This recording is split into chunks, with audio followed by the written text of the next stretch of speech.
Hello, we are here today with Lena R, singer, and Leonard Bossu,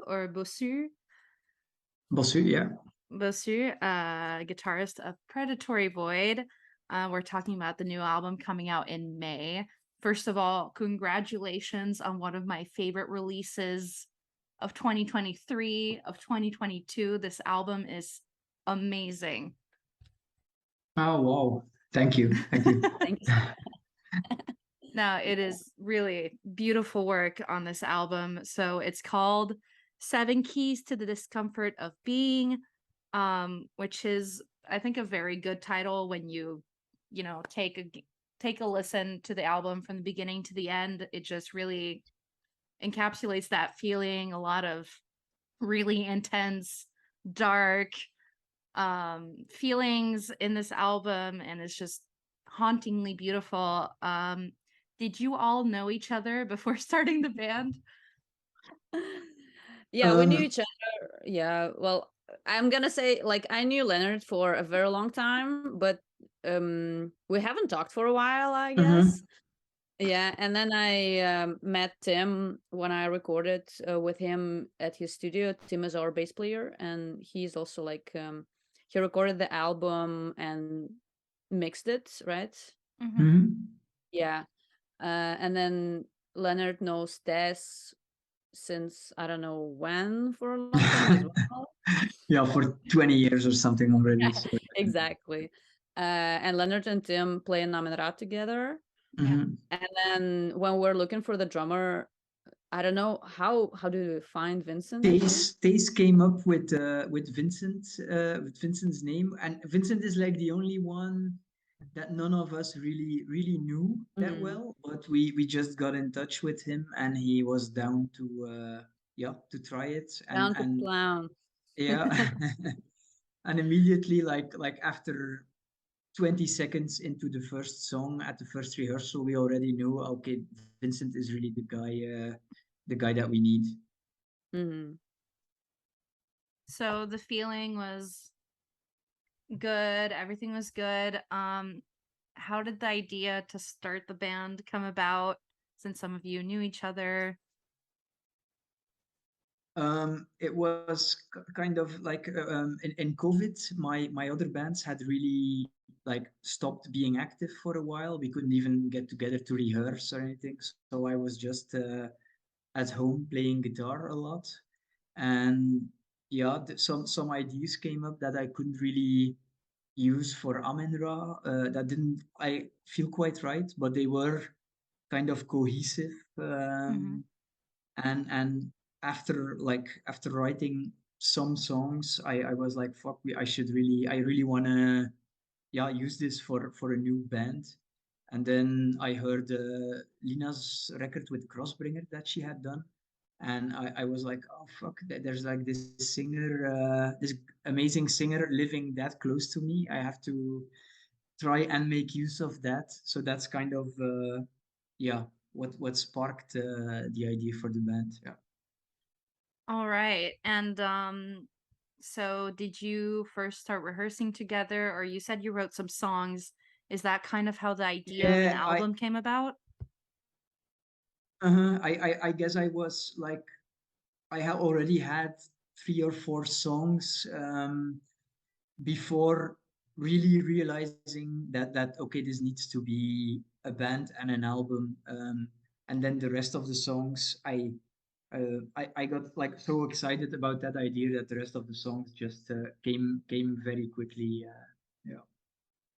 Okay, so Yeah, and for the creating process of the album, did you come in with most of the songs composed and written, or did someone come in and Yeah. modify? It's like I I've written all of the parts, and then for some songs, I sat down with Tim, our bass player and producer also, to like arrange the parts into songs. But yeah, this is not I this record wasn't really written in an organic all together in one room way.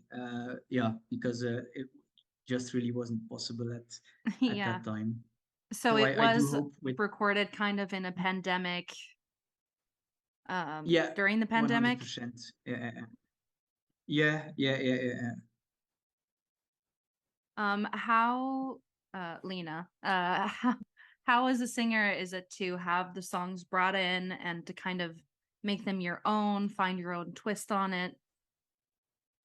Well, I've been working like this with other bands that I had before that like most of the time guys just came in with like I wrote a song and I was like okay cool then I just wrote the lyrics and I write lyrics compulsively so I can be like anywhere on the bus in the street I get these ideas flowing in I have to type them in my phone and I used to carry like a notebook with a pencil to like write it down ASAP so I always have like a lot of material which is like easy to puzzle in because it's like it's my thoughts anyway and I just have to sometimes I have to combine them uh, in a smart way but with this band I actually like wrote new material I just sat down on the floor and listened to the music and it was just flowing it was quite organic except for like a couple of songs when I just couldn't. And then we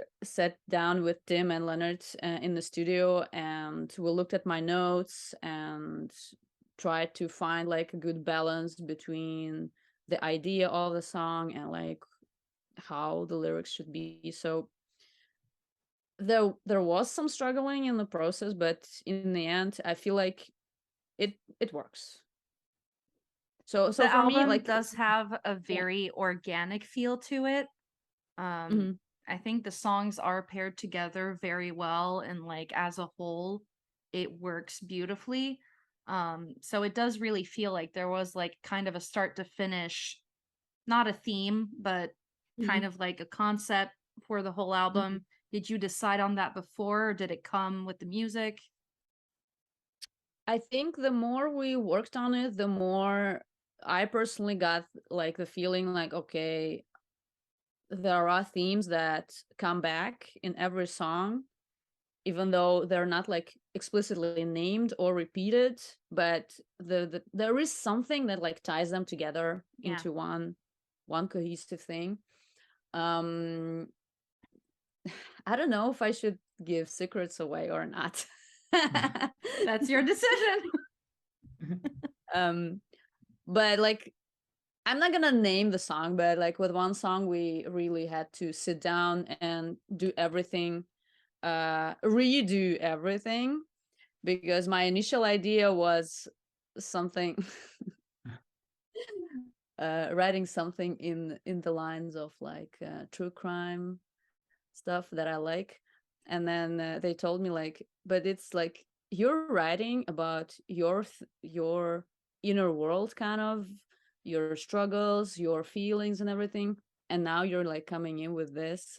Don't you think it's gonna be better to really think about the whole concept? And then it really, mm, yeah, then it really touched me. I was like, oh, I didn't think about this way, but then it worked out and I'm really happy about it.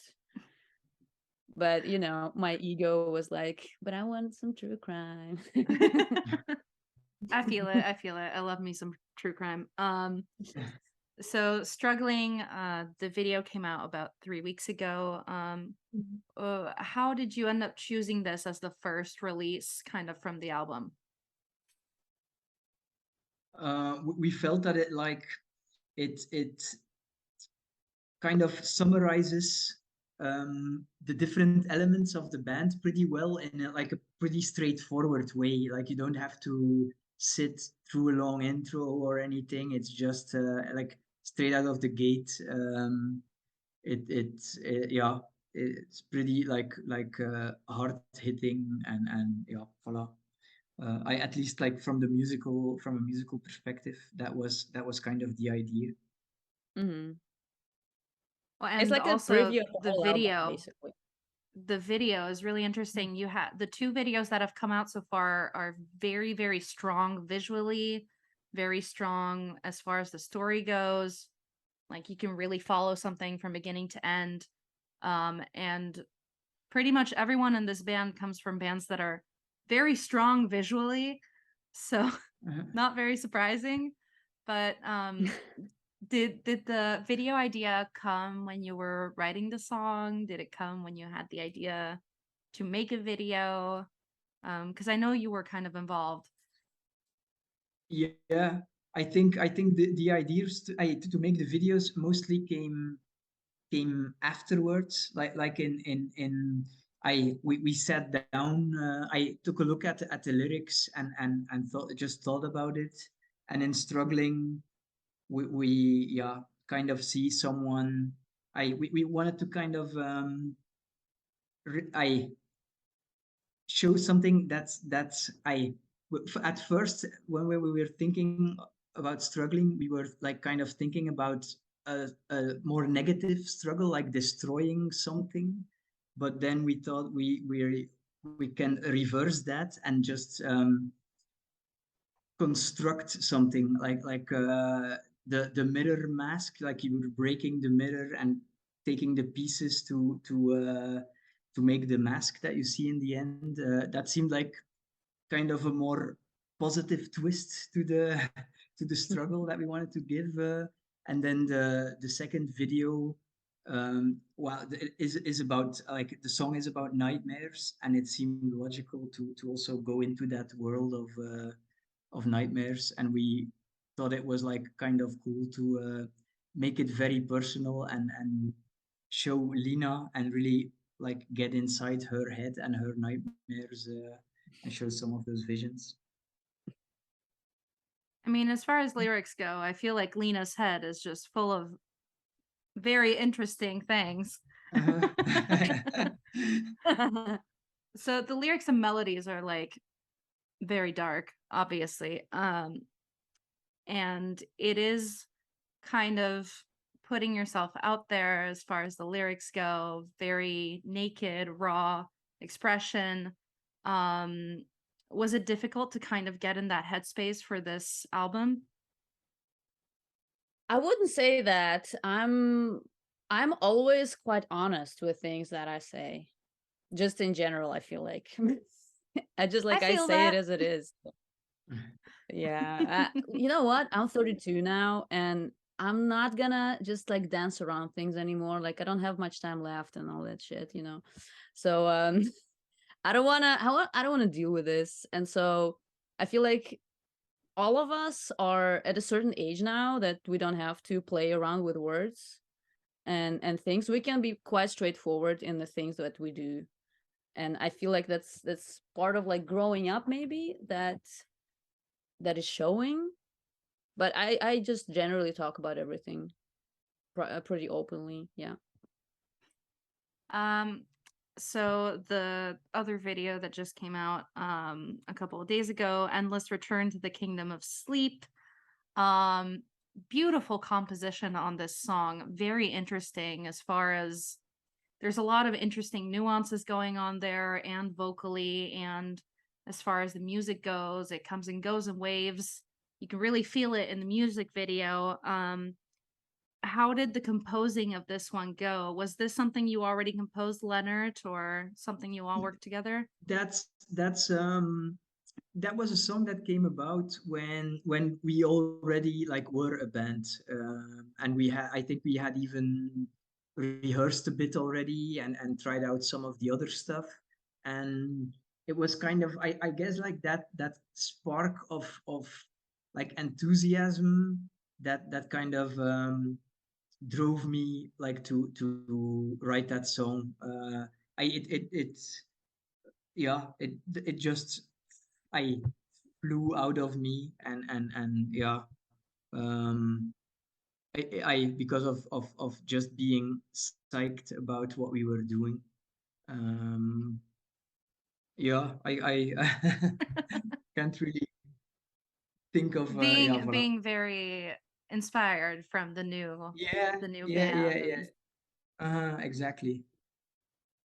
I have to talk about the song "The Well Within" because it has to be my favorite off the album.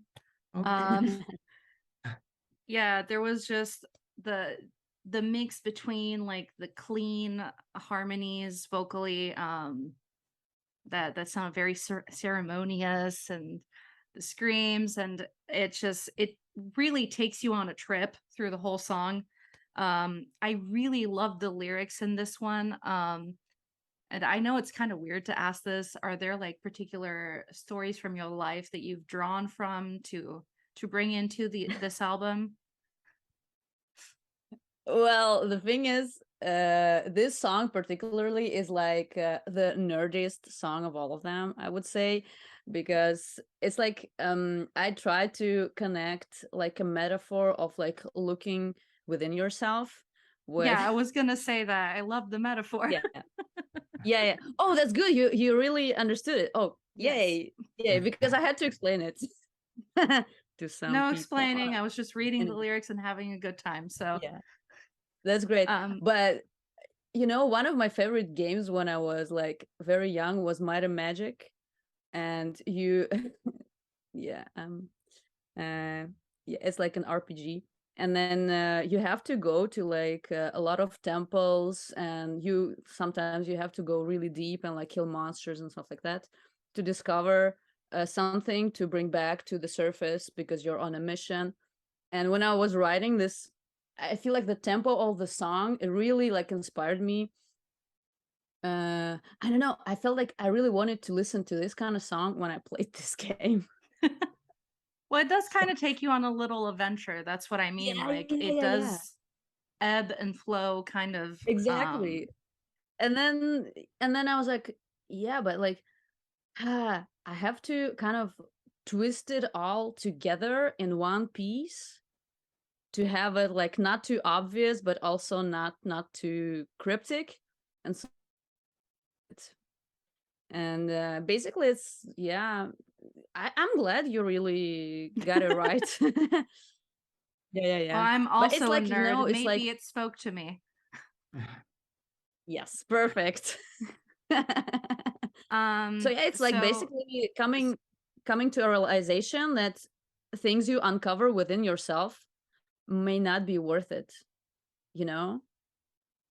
And may not you might get really disappointed when you really dig very, very deeply within yourself, and then you're stuck with it because now you know it about yourself. So that's kind of it. so wow. I love this. No, I think it really the album does really show that there is like a really interesting thought process with how it was composed and how the lyrics were written. You do have a very visual style as far as the lyrics go. Like I have all these images in my head when I listen to the album. And um a lot of these lyrics are very dark, as we said. Do you think the pandemic kind of influenced some of that? For me, Yes, for you, for Leonard, yeah. for composing, for everything. I don't know. For me, I always write this way. It's just these lyrics are way more direct, way less cryptic. Um, I didn't layer as much as I would normally do within the lyrics here. But a lot of them were written during the pandemic and a little bit earlier.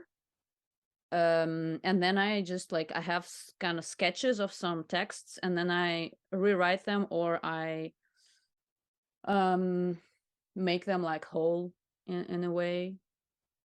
Sometimes I just sit down and I make myself write, and that's it.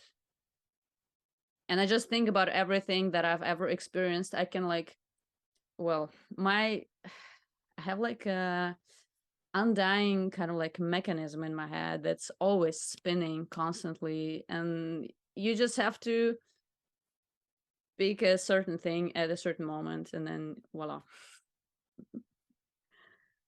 Makes for some very good songs. So is there a song, musicians hate it when I ask them this, is there a song that kind of stands out to you on the album that you particularly love, if not to say is your favorite?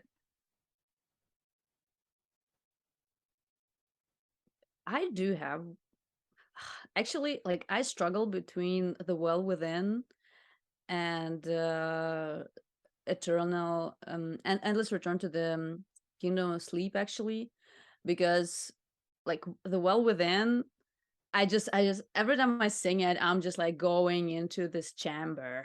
I'm going down, like, and I really feel it, and I feel super energized. But then with Kingdom, it's like uh I'm reliving all the images I've ever had when I had nightmares. But it's like melodically, it's so beautiful, honestly. I don't want to like brag or anything, but I really love it as well. You can brag, it's your baby. Yeah. Leonard, do you have a favorite, or is that a horrible question to Oh, ask? it's yeah, it's kind of difficult. I'm really happy about Funerary Vision, the last song on the album. I thought it Um, really finished the album off beautifully. yeah. There's also, yeah, that's one that I think that also takes you on a bit of a journey. Like there's a lot of very different parts, and there's yeah. I think if I would have to pick one, that would be it for me. Yeah. So all of you are Belgian, right? I'm not originally Ah, Belgian. I I couldn't was born in find Russia. very much Yeah. information about you online. I'm very Oh, you sorry. I did my best. won't. No, I moved to Belgium like 8 years ago. So you're Belgian by association. Yeah.